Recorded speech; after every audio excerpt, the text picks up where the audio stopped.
नमस्कार, समय चक्रको यो अर्को नयाँ श्रृङ्खलामा स्वागत छ। म धीरज बस्नेत। दर्शकवृन्द, युक्रेन जहाँ यतिखेर विश्वको आँखा गडेको छ, जसका लागि अधिकांश देशका नागरिकले प्रार्थना गरिरहेका छन्, रुसले देश नै कब्जामा लिने नियतले आक्रमण गरेपछि पछिल्लो 5 दिन यता युक्रेनमा बम नपड्किएको कुनै क्षण छैन। नागरिक चिच्याउँदै नकुदेको कुनै गल्ली छैन। आफूभन्दा सयौं गुणा शक्तिशाली देशले आक्रमण गर्दा पनि युक्रेन गलेको भने छैन।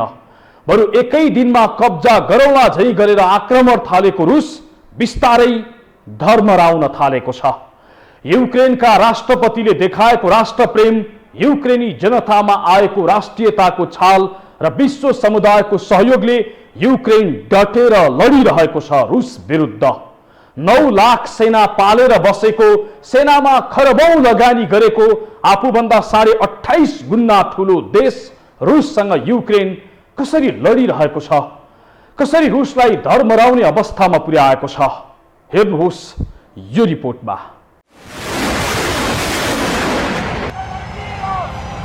5 दिन यता युक्रेनमा बम नपड्किएको कुनै क्षण छैन।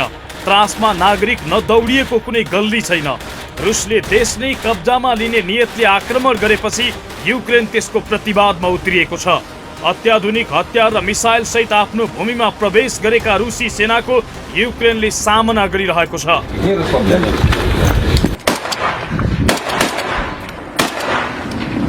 रुस अमेरिकापछि विश्वकै दोस्रो शक्तिशाली सेना भएको देश हो।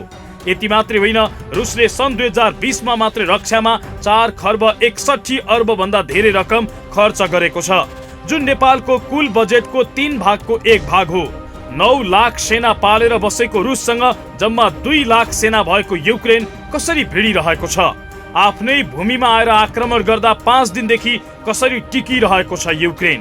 पहिलो कुरा, राष्ट्रपतिको ढाडस। युक्रेनका राष्ट्रपति भोलोदिमिर जेलेन्स्कीले आफै युद्ध मैदानमा होमिएका छन्, जसले सेनामा त उत्साह भरिएको छ नै, नागरिकमा समेत राष्ट्रियताको भाव उर्लेर आएको छ।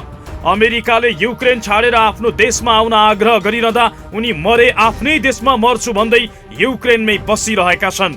उनले 2 दिन अघि एउटा भिडियो सन्देश जारी गर्दै भनेका छन्, हामी हाम्रो राज्यको रक्षा गर्छौं, किनभने सत्य नै हाम्रो हतियार हो। Складати зброю, нашу армію і йде евакуація. Значить так, я тут, ніяку зброю ми не складемо, будемо захищати нашу державу. युक्रेन आफ्नै भूमि भएको दाबी सहित त्यसलाई कब्जा गर्ने नियतले गएको फेब्रुअरी 24 तारिकमा रुसले फायर खोलेको थियो। रुसी राष्ट्रपति भ्लादिमिर पुटिनले सेना परिचालन गराएका थिए। युक्रेन क्षेत्रमा अहिले रुसका करिब 2 लाख सेना परिचालित छन्, तर युक्रेनले हार खाएको छैन, बरु रुसी सेनालाई नै धर्मराउने अवस्थामा पुर्याएको छ। युक्रेनका राष्ट्रपति आफै युद्धको मैदानमा होमिएका छन्, जुन दुर्लभ दृश्य हो। राष्ट्रपति आफै युद्धको मैदानमा आएपछि जोसिएका युक्रेनी नागरिक पनि युद्धमा होमिएका छन्।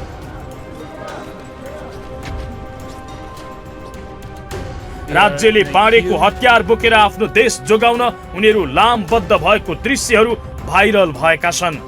There is no reason to believe that they're going to stop anytime soon, and their objective clearly, at least to me, seems to be the occupation of my entire country and the destruction of everything that I love. I'm just a regular civilian. I have basically nothing to do with war or any other thing. युद्धका क्रममा युक्रेनको भन्दा ज्यादा क्षति रुसी सेनातर्फ भएको छ। हजारौं रुसी सेना मारिएका छन्। बिहिबारबाट जारी भयानक रुसी आक्रमणबाट हालसम्म 352 सर्वसाधारणको मृत्यु भएको युक्रेनको स्वास्थ्य मन्त्रालयले जनाएको छ। मारिनेमा 14 जना बालबालिका छन्। त्यस्तै युद्धको चपेटामा परि 116 बालबालिका सहित अरु 1684 जना घाइते भएका छन्। युक्रेनी सहायक रक्षा मन्त्री हाना मलायरले आफ्नो देशमाथि आक्रमणमा संलग्न 4300 रुसी सैनिक मारिएको दाबी गरेकी छिन्।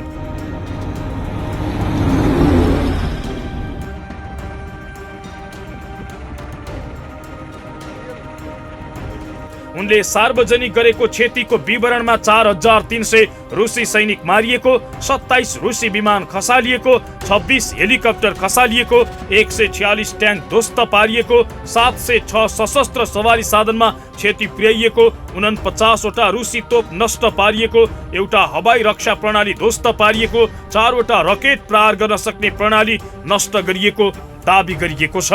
युक्रेनका राष्ट्रपतिले देखाएको राष्ट्रप्रतिको प्रेम र नागरिकले देखाएको राष्ट्रिय भावले युक्रेन जति आत्मविश्वासी भएको छ, त्यसमा अमेरिका, बेलायत र युरोपेली मुलुकहरूले गरेको सहयोगले उति नै शक्ति भरिएको छ। यही कारण चारैतिरबाट हमला गरेको रुस अहिले कैयौं क्षेत्रमा ब्याक भएको छ। रुसभन्दा करिब 8.5 गुणा सानो देश युक्रेनको सेना रुसको तुलनामा निकै सानो छ, तर उसले उत्तरी एटलान्टिक सैन्य संगठन नाटोबाट सहयोग पाइरहेको छ। अमेरिकाले युक्रेन भित्रै त कुनै सेना पठाएको छैन, तर नजिकै पोल्यान्ड र रोमानियामा नाटो सेनालाई बलियो बनाउन थप 3000 सेना पठाएको छ। बेलायतले पनि युक्रेनलाई छोटो दूरीमा 2000 वटा ट्याङ्क प्रतिरोधी मिसाइल पठाएको छ।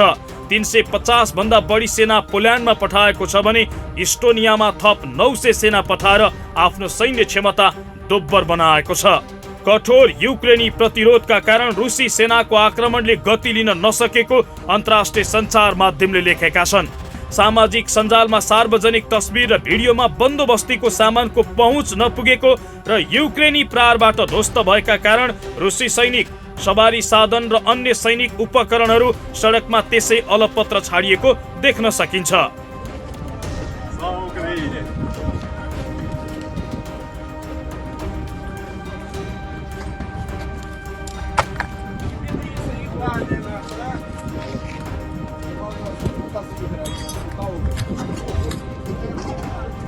बेलायती रक्षा मन्त्रालयले पनि राजधानी किभमा रुसी आक्रमण कमजोर बनेको निष्कर्ष निकालेको छ।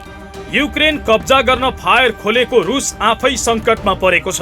अमेरिका, बेलायत सहित युरोपेली मुलुकले युक्रेनलाई सहयोग गर्न र रुसमाथि प्रतिबन्ध लगाउन थालेसँगै रुस सङ्कटमा परेको हो।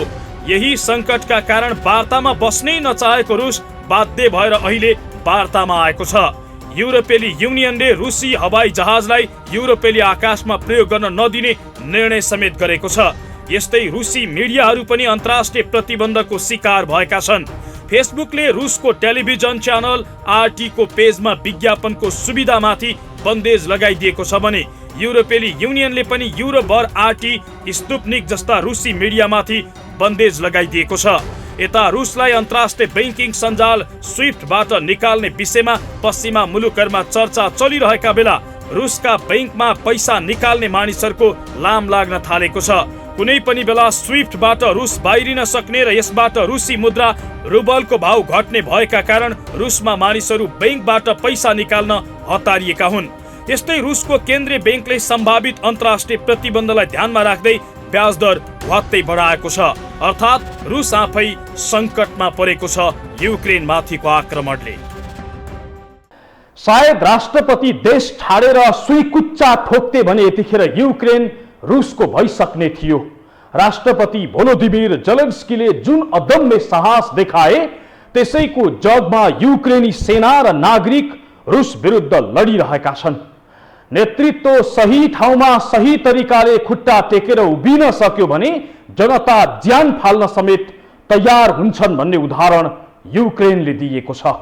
युक्रेन र रुस बीचको युद्धले विश्व राजनीति र अर्थमा कस्तो प्रभाव पार्छ त देखाउने छौं, तर एकैछिनको ब्रेक पछि।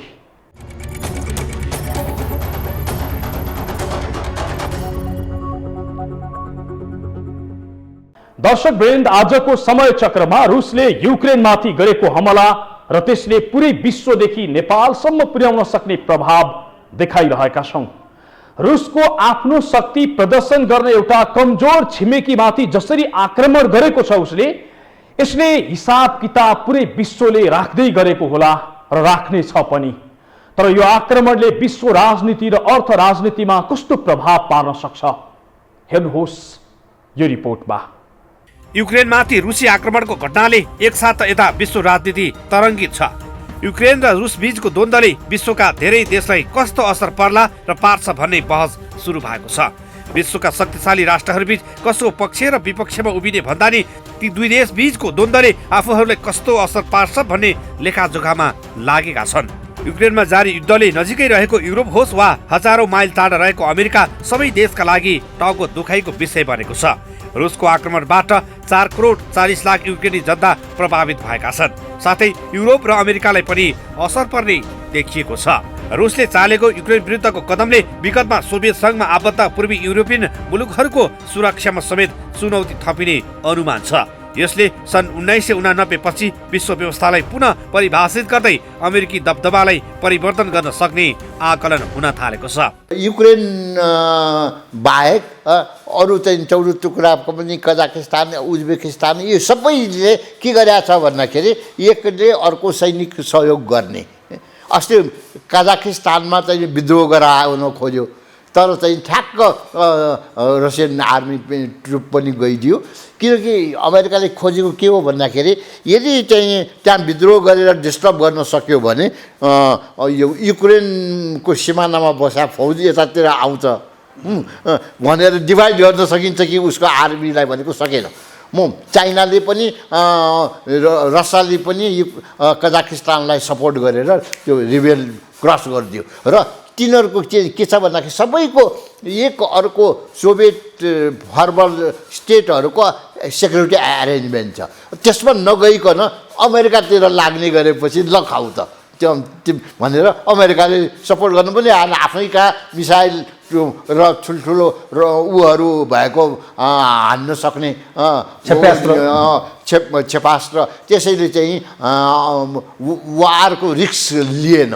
विगतमा सोभियत संघमा आबद्ध युरोपियन मुलुकहरू हाल युरोपियन युनियनमा मात्रै छैनन्, उत्तर एटलान्टिक शान्ति संगठन नेटोमा पनि आबद्ध छन्। युक्रेनमा प्रभाव घटेसँगै रुसले पूर्वी युरोपमा आफ्नो शक्ति क्षयीकरणका रूपमा मात्रै लिएको छैन, यसलाई सम्भावित कालका रूपमा हेरिरहेको छ। युरोपको भूभागमा आफ्नो शक्तिशाली साख फर्काउन रुसले युक्रेनमाथि आक्रमण गरेको विज्ञहरूको आकलन छ। यता युरोप र अमेरिकाले रुसको उक्त प्रयासलाई निस्तेज पार्न युक्रेनमा आँखा गाडेको उनीहरूको बुझाइ छ।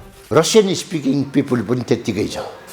अब उनीहरूको दुईटा ठाउँ त अलग स्वतन्त्र भनेर भनिदिइसक्यो, पहिले एक टुक्रा त आफैले दिइसक्यो भने अहिले ती रसियन फ्ल्यागलाई स्वागत गरेर त्यहाँ पसेकोमा गर्ने पनि अझै किमको वरिपरि पनि रहेछ भन्दाखेरि एक त मल्टी इथनिक डेमोक्रेसी हुनुपर्ने ठाउँमा युक्रेनियन त्यो पनि चाहिँ के अमेरिकन पक्ष लाग्ने न्याटो पछि लाग्ने मात्र भयो, देशभित्र पनि एकता भएन। छिमेकीको विरुद्ध जाँदाखेरि के हुन्छ त्यो परिणाम चाहिँ नि उसले चाहिँ नि सोचेन र यसले गर्दाखेरि अब त्यसैले मैले भने भूगोल भनेको चिज पर्मानेन्ट फ्याक्टर हो। यसो भू राजनीति भनेको झन् इम्पोर्टेन्ट कुरा भयो। युक्रेनमाथि रुसी कदमको कडा जवाफ दिने अमेरिकी प्रतिक्रियापछि दुई युरोपेली मुलुकको तनाव अझै बढ्ने डर छ। शुक्रबार युक्रेनले रुससँग वार्ताको आग्रह गरे पनि रुसले युक्रेनको प्रस्ताव अस्वीकार गरेको थियो। वार्तामा रुसले युक्रेन तटस्थ देश हुनुपर्ने र सैन्यकरण अन्त्य हुनुपर्ने जस्ता कडा शर्तहरू राखेको छ। यता युक्रेनका राष्ट्रपति भोलोदिमिर जेलेन्स्कीले आफूहरू आफ्नो देशको रक्षार्थ एक्लै लडिरहेको तर विश्वका अन्य शक्तिशाली भनेका देशहरू ठुलो हेरेर बसेको बताएका थिए। हिजो युक्रेनलाई उचाल्ने अमेरिका अहिले तटस्थ बसेका छन्, अहिलेसम्म कुनै प्रतिक्रिया दिएका छैनन्। शुक्रबार नै रुसका राष्ट्रपति भ्लादिमिर पुटिनले रुसको सुरक्षा परिषदको बैठकबाट युक्रेनी सेनालाई युक्रेनको सत्ता हातमा लिन आग्रह गर्नुले दुई देश बीचको द्वन्द्व थप सर्किने देखिएको छ। अर्को कुरा, रुस र पश्चिमा मुलुकहरूले युक्रेनलाई एक अर्का विरुद्धको रणनीतिक मैदानका रूपमा लिन्छन्। रुस युक्रेनमाथि आफ्नो प्रभाव स्वाभाविक हक रहेको मान्छ। शताब्दीसम्म युक्रेन रुसी साम्राज्यको भूभाग थियो। अधिकांश युक्रेनीहरू रुसी भाषा बोल्छन्। सन् 1991 मा स्वतन्त्रता प्राप्ति अघि युक्रेन सोभियत संघकै हिस्सा थियो। सन् 2014 रुस निकट राष्ट्रपतिलाई युक्रेनी जनताले सत्ताच्युत गर्दै पश्चिमा शक्ति निकट राष्ट्रपतिको हातमा शासन भएपछि रुस निराश मात्र छैनन्, यो विषयलाई रुसले सुरक्षा चुनौतीको रूपमा पनि लिएको छ। युक्रेन न त युरोपियन युनियनमा आबद्ध छन् न नेटो गठबन्धनमै संलग्न छ। रुस र युक्रेन बीचको युद्धले पश्चिमा मुलुकसँग निकट इस्टोनिया, लाटभिया र लिथुआनियामाथि पनि सुरक्षा चुनौती आइपर्ने सम्भावना छ। रुसले युक्रेन हमलामा सफलता हात पारे विश्वभर कायम अमेरिकी प्रभुत्वमा समेत सङ्कट आउने र यसैको कारण अन्य देशहरूमा समेत ठूलो द्वन्द्व सिर्जना हुन सक्ने विश्लेषण हुन थालेको छ। रुस युक्रेनको युद्धले पुरै विश्वलाई दुई ध्रुवमा विभाजित गर्ने निश्चित छ। यद्यपि यसकै कारण तेस्रो विश्व युद्धको खतरा भने नरहेको विज्ञहरू बताइरहेका छन्। तर यसका कारण विश्वका धेरै देशहरूको अर्थतन्त्र भने डामाडोल स्थितिमा पुग्नेवाला छ। नेपालमा चाहिँ यसले कस्तो प्रभाव पार्ला त्यो देखाउनेछौँ, तर एकैछिनको ब्रेकपछि।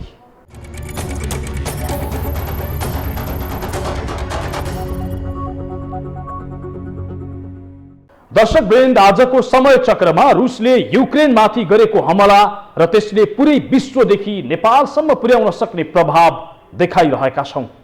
नेपालमा यो युद्धको प्रभाव सिधै नेपालीको भान्सामा समेत पर्ने देखिएको छ, किनकि रुस र युक्रेन दुवै देश नेपालका आर्थिक साझेदार मुलुक हुन्। अझै यो युद्धका कारण मूलतः नेपालले पेट्रोलियम पदार्थ, सुन र खाने तेलको मूल्यमा अचाक्ली मूल्य वृद्धि सहन बाध्य हुनुपर्ने खतरा बढ्दै गएको छ। हेर्नुहोस् यो रिपोर्टमा। रोकिने कुनै छाट नदेखिएको रुस र युक्रेन बीचको युद्ध विगत 5 दिनदेखि निरन्तर चलिरहेको छ। रुसी सेनाले युक्रेनमा प्रवेश गरेर पुरै देश कब्जा गर्ने प्रयास गरिरहेका छन् भने युक्रेनी सेना र नागरिक त्यसको प्रतिकारमा उत्रिएका छन्। स्वयं राष्ट्रपति भोलोदिमिर जेलेन्स्की पनि युद्ध मैदानमा छन्। यो युद्ध कहिलेसम्म चल्ने हो यसको कुनै अत्तो पत्तो छैन, तर यसको असर भने तपाईँ हाम्रो भान्सासम्म पर्नेवाला छ। विज्ञहरूका अनुसार यो युद्धका कारण मुख्यतया 3 वस्तुको मूल्य आकाशिनेवाला छ। पहिलो पेट्रोलियम पदार्थ, दोस्रो सुन र तेस्रो खाने तेल। नेपाल र युक्रेन बीचको सिधा व्यापारिक सम्बन्ध छ। युक्रेनबाट विभिन्न औद्योगिक कच्चा पदार्थ आयात गरिरहेका उद्योगी व्यवसायीहरू युक्रेन सङ्कटको सामान्य असर नेपाली अर्थतन्त्रमा देखिसकेको बताउँछन्। यसले नेपालमा युक्रेनबाट आयात हुने औद्योगिक कच्चा पदार्थको मूल्य बढ्ने उनीहरूको भनाइ छ। युक्रेन सङ्कटको तत्काल सुन, पेट्रोलियम पदार्थ र खाने तेलमा पर्ने व्यवसायीहरूको भनाइ छ। रुसले युक्रेनमा आक्रमण सुरु गरे लगत्तै अन्तर्राष्ट्रिय बजारमा तेलको भाउ हालसम्मकै उच्च बिन्दुमा पुगेको छ। रुसले आक्रमण सुरु गर्नु पूर्व बुधबार प्रति ब्यारेल $94.12 रहेको कच्चा तेलको मूल्य 81 बढेर हाल प्रति ब्यारेल $105 पुगेको छ। त्यस्तै सुनको भाउ 1 वर्ष यताकै उच्च बिन्दुमा पुगेको छ। अमेरिकी डलर र जापानी येन बलियो भइरहेका छन्। दुई देशबीचको युद्ध थप बढ्दै गए आउँदा दिनमा तेलको भाउ अझै बढ्न सक्ने विज्ञहरूको दाबी छ। रुस विश्वमा सबैभन्दा धेरै कच्चा तेल उत्पादन गर्ने मध्ये दोस्रो ठूलो देश हो। युद्ध सुरु भएपछि कच्चा तेलको आपूर्तिमा असर पर्न थालेको छ। युद्ध बढ्दै जाँदा अन्तर्राष्ट्रिय बजारमा पेट्रोलियम पदार्थको भाउ अझै बढ्न सक्ने र नेपालमा पनि महँगो हुनेछ। यो सँगै नेपालमा ढुवानी र आपूर्तिमा समस्या निम्तिने विज्ञ बताउँछन्। पेट्रोल, डिजेल, मट्टीतेल, ग्यास लगायतको भाउ बढेपछि यसले नेपाली भान्सामा प्रत्यक्ष प्रभाव पार्ने उनीहरूको विश्लेषण छ। तेलको उत्पादक र ग्यासको उत्पादकमा नाकाबन्दी लागेर त्यसले संसारमा ग्यास र तेलको आपूर्तिमा सीमितता जुन निर्माण हुनेछ, त्यसले गर्दा अहिले जुन बढिरहेको छ संसारमा ऊर्जाको मूल्य, इन्धनको मूल्य, त्यो बढेर अरू चाहिँ मतलब माथि पुग्न सक्नेछ र त्यसले चाहिँ संसारका हामी जस्ता विकासोन्मुख राष्ट्रहरूको अर्थतन्त्रलाई धेरै नकारात्मक असर पार्ने सम्भावना छ। रुसी सेनाले आइतबार मात्र तेल र ग्यास युरोप निर्यात गर्ने युक्रेनको पाइपलाइनमा आक्रमण गरेको छ। रुसी सेनाले युक्रेनको राजधानी किभबाट 30 किलोमिटर टाढा आयल टर्मिनलमा मिसाइल आक्रमण गरी उक्त पाइपलाइन ध्वस्त बनाएको छ। रुसी सेनाले युक्रेनको दोस्रो ठूलो सहर खार्किभको प्राकृतिक ग्यास निर्यात गर्ने पाइपलाइनमा पनि आक्रमण गरेको छ। यसको असर रुसको प्राकृतिक ग्यास युरोप निर्यातमा पर्नेछ, जसबाट नेपाल पनि अप्रत्यक्ष प्रभावित हुन सक्छ। नेपालले रुस र युक्रेनबाट केराउ, पाम आयल, सोयाबिन, सनफ्लावर तथा तोरीको तेल लगायतका वस्तु आयात गर्छ। मूल्य बढाउन बहाना खोजिरहेका उद्योगी व्यवसायीले रुस र युक्रेनको युद्धलाई कारण देखाउँदै खाने तेलको मूल्य पनि वात्तै बढाउने तयारी गरेका छन्। युक्रेन युद्धको कारण नेपालमा बहुमूल्य धातुजन्य पदार्थ, पेट्रोलियम पदार्थ, खाने तेल आयातमा नभई पर्यटन क्षेत्रमा पनि असर पर्ने विज्ञहरू बताउँछन्। परराष्ट्रविद हिरण्यलाल श्रेष्ठले युद्ध लम्बिँदा नेपाल मात्र नभई विश्वभर विभिन्न क्षेत्रमा असर पुग्ने हुँदा यता पनि बाछिटा आउने बताउँछन्। नेपालको भू राजनीति र युक्रेनको भू राजनीति मिल्छ, किनकि ठुला छिमेकीका बिचमा छौँ। ठुला छिमेकीका बिचमा छिमेकीका विरुद्ध 7 समुद्र पारीको एलायन्समा गयो भने त्यो 7 समुद्र पारीको यहाँ आर्मी नै आउन गाह्रो हुन्छ। विज्ञहरूका अनुसार रुस युक्रेन तनावले संसारभरको आपूर्ति व्यवस्थामा असर पर्ने भएकाले सुन र कच्चा तेलको मूल्य आकाशिन थालेको छ। सुन र कच्चा तेलको कारोबार अन्तर्राष्ट्रिय बजारको महत्त्वपूर्ण पक्ष हो। यी वस्तुको मूल्य बढ्दा आयातका लागि थप रकम खर्च गर्नुपर्ने र नेपाली मुद्राको अवमूल्यन हुन सक्ने अर्थतन्त्रका जानकारहरू बताउँछन्। सरकारले सम्भावित असर न्यूनीकरण गर्न सम्भावित मन्त्रालय र मातहतका निकायबीच छलफल गरी कार्य योजना बनाएर कार्यान्वयन गर्नुपर्ने, अवस्थाको आकलन गरी सेवा प्रवाहलाई नियमित गर्नुपर्ने, आयल निगमको भण्डारण क्षमता बढाउनुपर्ने, बिजुलीको प्रयोग बढाउनुपर्ने विज्ञले बताउँदै आएका छन्। गहुँको उपलब्धता कम भयो भने चामलको आपूर्तिमा त्यसको दबाव पर्छ, क्यासाबाको आपूर्तिमा दबाव पर्छ र यो दुईटैको मूल्य पनि बढ्न सक्छ र संसारमा खाद्यको मूल्य पनि आकाशिन सक्छ र यो हामीहरूलाई त अब हामी जस्ता गरिबहरूलाई त झनै ठुलो असर पर्छ। रुस र युक्रेन दुवै देश नेपालका व्यापारिक साझेदार देश हुन्। नेपाल र युक्रेन बीच वार्षिक झन्डै 17.5 अर्ब रुपियाँको कारोबार हुन्छ। चालु आर्थिक वर्षको पहिलो 7 महिना साउनदेखि माघ मसान्तसम्ममा नेपालले 14 अर्ब 42 करोड 33 लाख रुपियाँ बराबरको वस्तु युक्रेनबाट आयात गरेको भन्सार विभागको तथ्याङ्कले देखाउँछ। त्यसै गरी चालु आर्थिक वर्षको 7 महिनामा रुसबाट नेपालमा 2 अर्ब 40 करोड 10 लाख रुपियाँ बराबरको सामान आयात भएको भन्सार विभागले जनाएको छ। तत्कालका लागि सहनुपर्ने महँगी एउटा पाटो भयो, तर युद्धले दीर्घकालसम्म सयौं क्षति छाडेर जान्छ। युद्धका डोबहरू आफैमा कहिल्यै नमेटिने घाउ हुन्। यसले निम्त्याउने विनाश कहिल्यै पूर्ण नसकिने क्षति हो। राजनीतिक, सामाजिक र आर्थिक रूपमा यसले दिने चोट सायदै मेटिन्छ। त्यसैले यस्ता युद्ध रोकिनुपर्छ। बलियाले निर्धाको घाँटी थिच्दा पुरै विश्व चुप लागेर बस्न मिल्दैन। हौस् त, आजका लागि समय चक्र यति नै। समय चक्रका साथै यस टेलिभिजनका सम्पूर्ण समाचार बुलेटिन कार्यक्रम योहो टेलिभिजन.com, योहो खबर.com, युट्युब र फेसबुकमा पनि पढ्न र हेर्न सक्नुहुनेछ। मोबाइलमा योहो टिभी एप डाउनलोड गरी हामीलाई प्रत्यक्ष हेर्न सक्नुहुनेछ। समय चक्रको आजको प्रस्तुति सकियो। अहिलेलाई बिदा दिनुहोस्। नमस्कार।